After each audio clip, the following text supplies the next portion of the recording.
Баршаңызға сәлем қыздар, осындай қарапайым ғана тәтті манты жасайтын боламыз.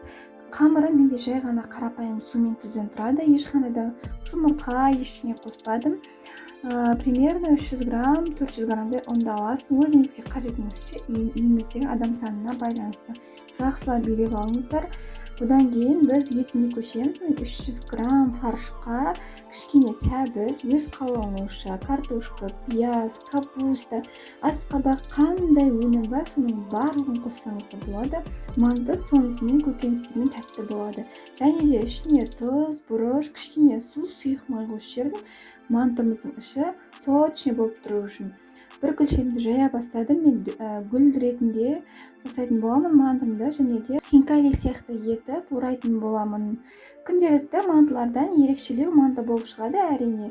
Барлығы да өзіңіздің қалауыңызша.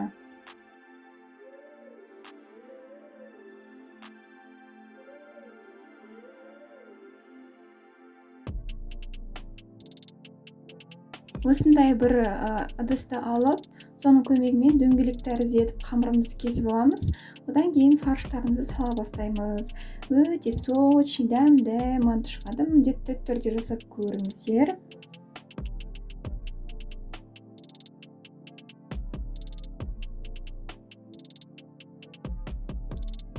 Осылай бір жағынан бүріп алатын боламыз, және де қамырды бір-біріне біріктіріп жабыстыра саламыз. Ешқандай да қиын емес, өте оңай жасалуы.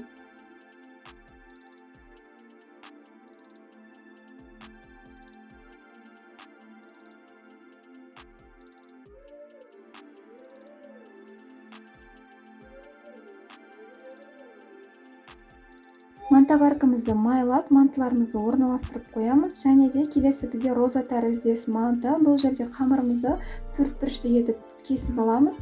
Ортасына осылай ұзынша етіп туралған қамырымызға фаршымызды салып, оның үстінен бір қамырды сала отырып, роза жасайтын боламыз. Және де қайнап тұрған суға 45 минутта пісіріп аламыз.